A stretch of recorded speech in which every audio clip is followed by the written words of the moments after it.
Assalamualaikum warahmatullahi wabarakatuh. Selamat datang di channel gua, channel Kembara Adventure. Dan di channel ini gue bakal berbagi cerita tentang pengalaman gue sendiri dan juga pengalaman teman gue yang nanti bakal gue undang, atau mungkin pengalaman dari kalian yang nantinya kalau misalkan kalian mau share ke gue, kalian bisa share ke alamat email gue yang udah ada di deskripsi ya linknya. Oke, cerita ini adalah cerita horor. Jadi di video ini gue kasih nama Kamis, Kembara Mistis. Kita mulai cerita ini. Saat itu gue dan keempat teman gue yang namanya Aji atau Emen, terus Ekpin, Ali, dan Yanto. Cerita ini gue ambil saat gue SMK. Kita berlima satu organisasi, yaitu Pramuka. Jadi waktu kita di Pramuka, kita sering melaksanakan kegiatan penjelajahan hutan. Terus khususnya kalau misalkan pendakian gunung, kita belum sama sekali. Dan si Yanto adalah senior kita.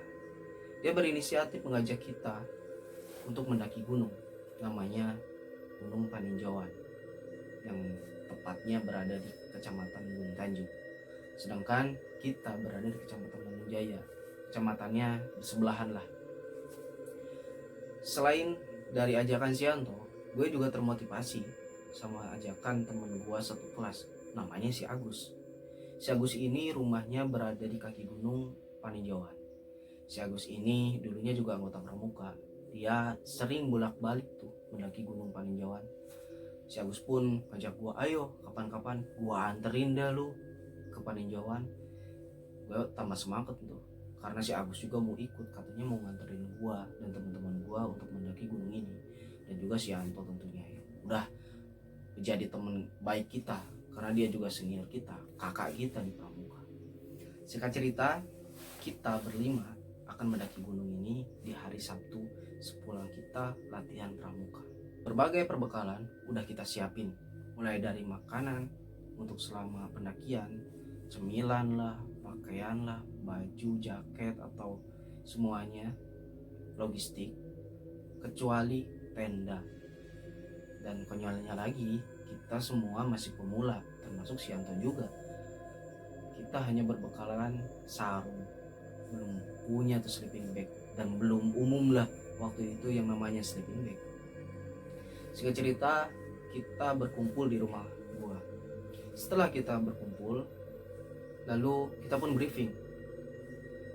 Kita mau naik apa tuh angkutannya ke rumah si Agus dulu. Niatnya kita mau ke rumah si Agus karena ada barang-barang logistik yang mau kita pinjam di si Agus, yaitu tenda. Karena si Agus sebelumnya udah ngejanjiin kalau misalkan nanti kita mendaki Gunung Paninjauan, kalau masalah tenda gua yang handle, itu kata si Agus. Tapi gimana hasilnya kita tunggu.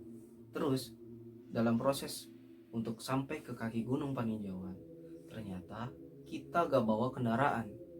Gue tanya untuk si Anto, toh gimana masalah kendaraan kita untuk mendaki gunung ke sana atau untuk sampai ke kaki Gunung Paninjauan. Terus si Anto bilang, udah, motor kita simpan aja di rumah lu. Kesana kita papalidan. Apa tuh papalidan? Jadi papalidan adalah istilah nebeng lah kalau bahasa Indonesianya. Papalidan itu bahasa Sunda ya. Jadi selama kita menuju ke kaki gunung, ke rumahnya si Agus, kita cari tebengan, mobil-mobil kosong, mobil-mobil bak yang bisa ya kita tembengin lah, ataupun selama di jalan mungkin ada motor teman kita bisa bolak-balik, bisa pulang pergi, saling jemput kayak gitu kalau ada sih waktu itu. Nah, singkat cerita kita jalanlah sampai ke pasar Manonjaya. Di sana kita mulai cari tuh tebengan untuk bisa papalidan. Kita cari tebengan, ternyata kita dapet tuh satu mobil bak berwarna hitam yang tujuannya itu searah dengan tujuan kita, yaitu ke kaki gunung ataupun ke rumah si Agus. Ternyata setelah kita nebeng, si mobil itu cuman satu arah doang, tapi gak nyampe ke mendekati ke rumah si Agus. Otomatis kita turun di tengah jalan. untuk mempersingkat waktu daripada kita menunggu mobil-mobil yang kosong yang mau ngangkut kita, lebih baik kita jalan kaki. Itu kata si Yanto. Terus kita setuju lah, kita jalan kaki berlima. Banyak tuh orang-orang yang ngeliatin kita karena kita berpakaian ya cukup nyentrik lah waktu itu. Lalu kita terus jalan, ternyata sampai jam 4 sore kita gak menemukan yang namanya mobil bak ataupun yang bisa kita tebengin lagi. Terus Yanto dengan inisiatif sendiri, dia berkorban lah, dengan uang seadanya kita naik angkot ke arah pasar Gunung Tanjung. Angkotnya warna ungu, kadang kita nyebutnya angkot terong. Terus kita turunlah ceritanya di pasar Gunung Tanjung itu. Kita jalan kaki ke rumah si Agus. Kebetulan yang tahu rumah si Agus itu cuma gua seorang. Jadi kita datang ke rumah si Agus, terus ya kita bertamu lah. Dan ternyata setelah kita tanya ke orang tuanya, Bu Agusnya ada, yang ada di rumahnya cuma ibunya. Terus ibunya langsung jawab, loh Agus gak ada, Agus mancing sama bapak barusan. Ternyata si Agus gak bisa ikut bareng kita untuk mendaki gunung, dia malah mancing sama bapaknya. Ya mau gimana lagi, udah terlanjur. Terus gue telepon tuh si Agus, Gus lu mancing? Kata si Agus, iya gue mancing. Ya, terus masalah tenda gimana? Si Agus jawab, oh sorry tendanya gak ada. Si Agus bilang kayak gitu, gimana kita gak kecewa. Terus gue langsung lihat teman-teman gue, langsung bilang sama teman-teman gue, tendanya gak ada dan si Agus lagi mancing. Terus kita gimana? Terus ya gue kontak lagi si Agus, Gus gimana solusinya? Lu katanya mau ikut. Sorry gue gak bisa ikut, gue barusan ngedadak diajak mancing sama ayah gue. Otomatis ya mau gimana lagi, udah terlanjur lah. Kita udah terlanjur ke rumah si Agus dan si Agus malah mancing gak ada di rumah. Terus gue bilang sama ibunya si Agus, Bu, kata Agus di sini tuh dulu punya tenda. Ibunya bilang, tenda yang mana ya? Agus tuh gak punya tenda. Terus kita tambah bengong dong, kita tambah bingung. Terus gimana nasib kita kalau misalkan mendaki gunung tanpa bawa tenda? Bahaya banget kan. Kita gak tahu apa yang akan terjadi di atas kalau misalkan kita tidak bawa tenda. Terus ibunya si Agus bilang lagi, ada juga ini, terpal buat jemur padi. Nah gue bingung, itu terpal buat jemur padi. Lu bayangin deh, padi yang dijemur di terpal itu ya kotor kan. Terus otomatis kalau misalkan kita jangankan berbaring, kita duduk aja pasti kita gatal-gatal karena kotor dan juga karena padi, bulu-bulu padi kayak gitu. Gue bingung sama teman-teman gue, diskusi lagi sama anak-anak lah, gimana nih, adanya juga cuma terpal. Kata anak-anak, ya udah gak apa-apa lah, terpal aja, daripada kita di atas gak ada naungan buat berlindung misalkan kalau hujan ataupun kena angin kayak gitu. Akhirnya anak-anak setuju dan gue pun ngeyain untuk pinjam terpal ibunya si Agus. Oke lah, singkat cerita kita pamit sama ibunya si Agus dan mau gimana lagi, si Agus juga gak ikut. Padahal dia adalah kunci utamanya lah, karena dia yang sering ke Paninjauan, dia yang tahu treknya dengan pasti, dengan jelas. Adapun si Yanto dia baru sekali kalau nggak salah waktu itu untuk mendaki ke Gunung Paninjauan. Kita pamit dari rumah si Agus udah sekitar setengah 5, antara setengah 5 atau jam 5 lah. Otomatis itu udah sore banget. Mau gak mau kita harus melanjutin perjalanan yang menuju ke kaki gunung itu, karena di sana gak ada pos pendaki. Sampai sekarang di sana gak ada pos pendakian. Cuman di sana tuh ada yang dituakan di daerah sana. Jadi mau gak mau kita harus mengutamakan sopan santun. Kita pamit ke rumah si tetua di daerah sana, di kaki gunung sana. Cerita di jalan menuju pos atau menuju ke rumah, bisa dibilang kuncen lah, ke rumah si kuncen ini. Di jalan kita kemalaman. Trek selama di jalan itu bebatuan dan lumayan cukup untuk satu buah mobil untuk bisa lewat. Cuman kondisinya saat itu udah malam lah, otomatis sudah sepi. dan di daerah sana jarang ada masyarakat yang beraktivitas, apalagi kendaraan. Di perjalanan kita ngelewatin perkampungan dan juga perkebunan, terutama perkebunan bambu. Bukan perkebunan sih, tapi ya kebun bambu. Dengan perasaan was-was, kita ngelanjutin perjalanan yang berjumlah 5 orang, dan kita jujur saja ketakutan karena daerah itu masih asing bagi kami, masih baru untuk kita lewati. Di sana kita ngelewatin pohon bambu, dan tanpa sengaja gue memperhatikan satu sudut pandang. Saat itu gue melihat Mbak Putih. Gue hirauin lah daripada gue ngobrol sama teman-teman gue, karena gue takut mereka terkontaminasi otaknya dengan perkataan gue kalau misalkan gue cerita saat itu juga. Lagian gue juga kalau misalkan cerita di sana gue juga ketakutan kali. Nah, kita lanjutlah perjalanan sampai berada di sebuah SD, yaitu namanya SD Poponcol. Di atas SD itu ada tanjakan, dan di sana kita menemukan sebuah mobil truk yang lagi mogok di tanjakan. Gue lihat si mobil itu, si truk itu patah as rodanya.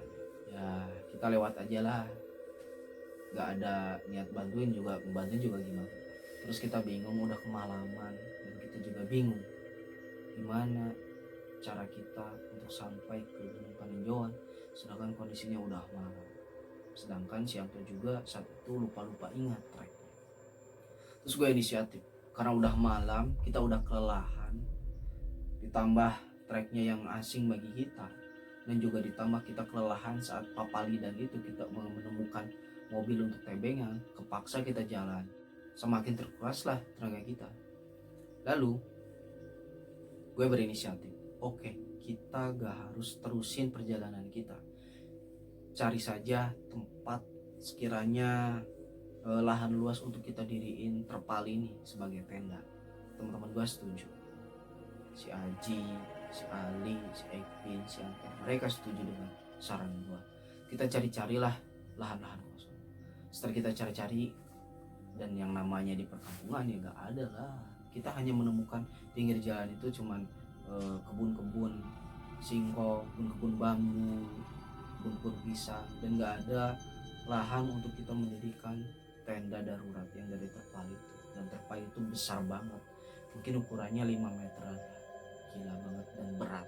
Terus gue berinisiatif kembali, gimana kalau kita cari Pak RT ini, kita cari juga pos kamling, kita tidur nebeng di pos kamling.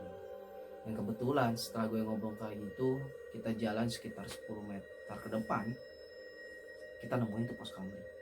Dan alhamdulillah pos kamlingnya gak ada yang jaga, sepi. Terus gue inisiatif lagi, gue cari rumah Pak RT. Di dekat pos kamling itu ada rumah berwarna hijau. Terus gue beraniin diri lah, gue ketuk pintunya, dan keluarlah bapak-bapak. Terus gue ngomong, Pak, kita mau izin, kita mau nebeng, tidur, beristirahat di pos kamling. Kita anak-anak penyakit dari Manunjaya, kebetulan kita kemalaman, dan untuk melanjutkan perjalanan kayaknya gak mungkin, Pak. Si bapak itu dengan baik hati malah nawarin kita untuk tidur di rumahnya. Tapi kita juga malu lah, karena kondisi kita udah kotor banget selama perjalanan karena becek. Jalan ke desa itu, jalan ke kaki gunung itu belum diaspal, masih jalan-jalan kotor. Kebetulan tadi paginya hujan.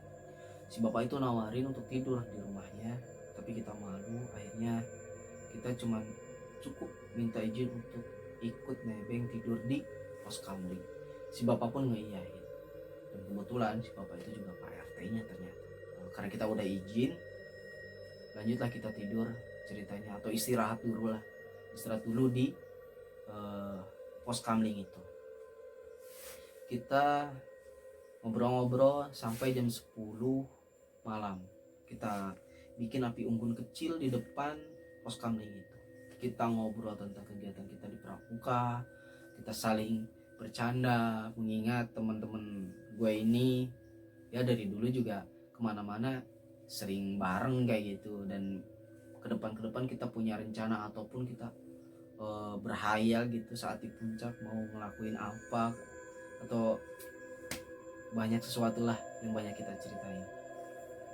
Terus waktu menunjukkan jam 12 malam, saat kita lagi asik ngobrol dan menikmati kopi hangat, terus si api unggun, kita ngumpul ngelingkar di pinggiran api unggun. Tiba-tiba karena itu jam 12 malam, gue juga bingung kenapa ada anjing menggonggong saat jam itu. Gue langsung tatap-tatapan sama teman-teman gue, ada apa nih? Dan gue yang tadi di jalan di kebun bambu melihat sesuatu, gue langsung was-was kembali. Terus teman-teman gue langsung diam saat di tengah-tengah pembicaraan mereka yang lagi asik bercerita. Saat itu juga ada suara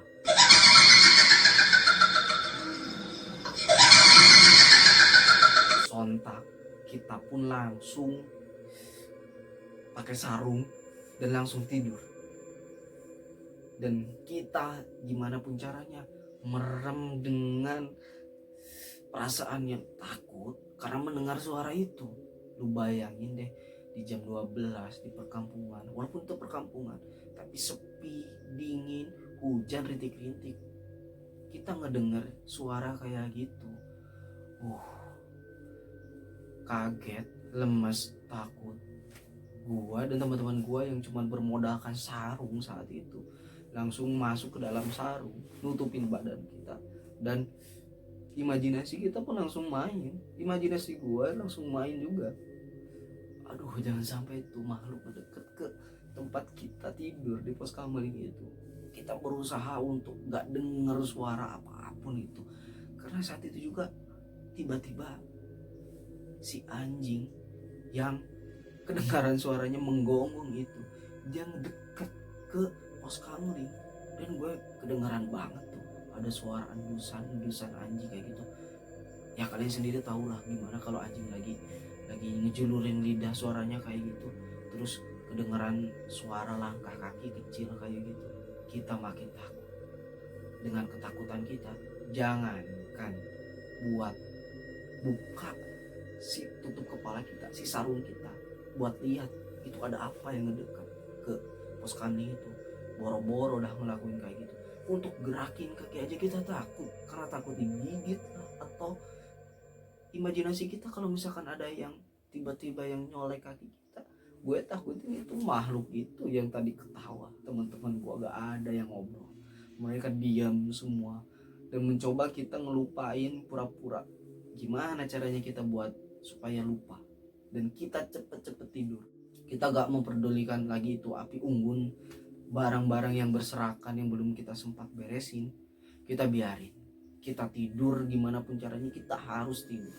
Singkat waktu, setelah kengerian malam itu, gua dan teman-teman gua bangun di jam 5 pagi. Matahari pun mulai menunjukkan sinarnya. Saat adzan subuh terdengar, kita bangun, terus kita sholat subuh berjamaah di sana. Terus sama teman-teman gue setelah kita sholat subuh, terus mandi di rumahnya si Bapak RT, kita nebeng mandi ceritanya. Kita berencana untuk terus tetap melanjutin perjalanan ke gunung ini. Setelah kita packing barang-barang kita, terus kita pamit ke Pak RT. Gue dan teman-teman melanjutin perjalanan itu. Dan setelah sampai di kaki gunung, kita berpamitan dulu ke kuncen Gunung Paninjauan itu. Kita panggil aja si Abah lah. Jadi kebiasaan anak-anak yang dulu-dulunya yang sering ke Gunung Paninjauan ini selalu minta izin dulu ke si Abah ini. Kita dari rumah suka bawa bakau tuh, tembakau ataupun rokok kayak gitu untuk ditukarkan, atau si Abah malah ngasih kita gula aren. Lu bayangin tuh, gula aren yang asli banget dari sana, dari petani sana, dan termasuk si Abah yang suka mencari aren. Setelah kita berpamitan, karena di gunung selama perjalanan kemungkinan 2 jam waktu itu, Di sana gak ada sumber air, kita ngambil air lah di sumurnya si Abah. Sumurnya sangat sejuk banget. Lalu kita pamit ke si Abah, kita lanjutin perjalanan. Saat perjalanan gak ada kejadian apa-apa, alhamdulillah. Dan tenda yang kita bawa atau terpal yang kita bawa dari rumahnya si Agus gak kepake sama sekali, karena kita juga gak berencana untuk menginap lagi di sana, karena besok pagi kita harus sekolah, harus masuk di hari Senin. Kita titipin di rumah Pak RT tadi, kalau misalnya kita pulang kita ambil lagi. Vegetasi hutan di Gunung Paninjauan ini sangat bervariasi. Awal-awal masuk ke daerah hutan, ternyata benar saja di sana ada sebuah kuburan, dan di atas kuburan ada pohon beringin. Si Agus dulu pernah berjalan malam untuk mendaki Gunung Paninjauan. Dia bertemu dengan sosok pocong. Oh ya, saat kita di perjalanan menuju ke pos kamling tadi, gue lupa ceritain. Di saat gue melihat ada sosok mbak-mbak berbaju putih di pohon bambu, gue dapat SMS dari si Agus. Dia bilang, "Bro, lu jangan terusin perjalanan lu pulang ke rumah gua dan lu tidur di rumah gua. Besok pagi kita baru lanjutin mendaki gunung." Si Agus bilang kayak gitu. Gue gak percayalah. Toh sebelum-sebelumnya dia udah berbohong masalah tenda, masalah mendaki gunung. Dia gak jadi tuh rencananya dia untuk bareng kita ikut ke gunung ini. Dan alhamdulillahnya ternyata kita kan gak jadi mendaki gunung malam-malam, kita malah tidur di pos kamling. Lanjut ke cerita saat kita mulai mendaki. Vegetasi di sana lumayan cukup bervariasi, walaupun gunung ini hanya sekitar berketinggian 850 meter di atas permukaan laut. Gak tinggi-tinggi amat lah, bahkan gak sampai di atas ketinggian 1000 meter di atas permukaan laut. Cuman gunung ini cukup berkesan bagi gue pribadi sebagai gunung untuk para pemula. Dan ternyata gunung ini juga biasanya dijadikan sebagai ajang untuk pelatihan anak-anak pecinta alam di daerah kecamatan gua, di kecamatan Mananjaya dan juga kecamatan Gunung Tanjung. Bahkan sampai sekarang anak-anak pramuka di sekolah gua, kalau misalkan ada penebusan baret, penyematan logo-logo ambalan mereka selalu ke sana untuk melakukan ritual mereka dalam menjalani keharusan mereka untuk menjadi seorang anggota pramuka. Vegetasi hutan ini cukup bervariasi, di bawah banyak sekali pohon-pohon aren. Setelah dari pohon aren, kita naik masuk ke vegetasi alang-alang. Terus setelah vegetasi alang-alang, kita bakal nemuin jalur yang lumayan ekstrim menuju puncak. Di sana sangat miring banget, bahkan kemiringannya mungkin sekitar 75 derajatan lah. Menuju ke puncak yang jalannya sangat ekstrim itu karena jalannya itu tanah merah dan tebing kiri kanan, sangat susah kita lewati, jujur saja, karena kita ya pemula lah dan baru saja kita mau mendaki gunung. Saat kita berada di atas puncak, kita langsung ya mau gimana lagi, kita gak bisa bermalam, kita langsung aja bikin sarapan pagi di puncak, kita bikin nasi liwet. Dan si Agus pernah bilang, jangan lupa kalau misalkan di Gunung Paninjauan saat kalian makan, ada mitos yang kental di sana, kalian harus buang sisa makanan kalian ke arah belakang kalian. Itu kata si Agus. Dan mungkin saja itu sebagai cara penghormatan kita ke penghuni-penghuni di sana. Karena jujur saja banyak orang-orang, banyak teman-teman gue yang sebelumnya udah pernah mendaki ke gunung ini, mereka bilang di sana tuh lumayan cukup angker. Setelah kita sarapan pagi, kita bikin nasi liwet, akhirnya kita merasa puas dengan pendakian kita. Ya walaupun kita gak bisa mendaki gunung dengan bermalam di atas gunung itu sendiri, kita malah tidur tuh bermalam di pos kamling. Ya mau gimana lagi lah, kalau memang harus begitu ya kita syukuri saat itu dengan pemandangan yang sangat indah, karena itu pengalaman gue saat pertama kali. Dan juga teman-teman gue tentunya, kita cukup bersyukur karena udah bisa mendaki gunung ini. Kita gak merasa kita udah menaklukkan gunung ini, karena banyak pendaki-pendaki sebelum kita bahkan yang lebih hebat untuk mendaki gunung ini. Bahkan masyarakat sekitar pun mereka malah berburu babi hutan di sini karena banyak babi hutan di gunung ini. Setelah jam menunjukkan jam 9 siang dan udara mulai cukup terasa panas, akhirnya kita pun turun kembali ke rumah masing-masing. Di perjalanan menuju kembali pulang tidak ada apa-apa, alhamdulillah. Kita turun ke rumah si Abah untuk pamitan lagi dan berterima kasih atas sambutannya dan atas doanya, karena kita udah diizinkan juga dengan baik bertamu ke beliau dan juga mendaki gunung ini. Kita pun pamit dan pulang. Tak lupa kita di jalan pamit juga tuh ke si Pak RT yang udah kita titipin terpal yang gak jadi kita pakai saat mendaki gunung, saat di puncak. Kita pamit, lanjut kita pulang ke rumah si Agus. Dan saat itu si Agus ada di rumah dengan perasaan yang agak sedikit gondok, jujur aja. Ya mau gimana lagi lah, yang jadi udahlah terjadi. Ya kembali untuk terpalnya dan berterima kasih sama si ibu dan pamit untuk kembali pulang ke rumah kita. Perjalanan balik lagi ke rumah kita, hujan dengan sukaria. Dari rumah gue sebenarnya itu gunung walaupun jauh tetap kelihatan, dan walaupun gak tinggi-tinggi amat tetap kelihatan. Dan gunung itu gunung yang sangat berkesan bagi gue. Kita mandi di kolam karena di depan rumah gue ada kolam yang sangat besar. Kita mandi di sana dan pendakian kali ini alhamdulillah sukses. Oke, sekian dulu cerita mistis gue di Kamis ini, Kembara Mistis, yang bisa gue share. Sebenarnya ada satu cerita lagi saat pendakian gunung ini. Gimana ceritanya? Tunggu part keduanya. Kalian yang belum subscribe dulu channel ini biar kalian tidak ketinggalan cerita-cerita yang bakal gue kasih ke kalian. Tentunya dengan cerita-cerita yang insya Allah lebih menantang, lebih mistis, dan pastinya mudah-mudahan ada nilai edukasinya ya. Like, komen, dan share sekiranya channel ini bisa bermanfaat buat kalian. Sekian dari gua. Assalamualaikum warahmatullahi wabarakatuh.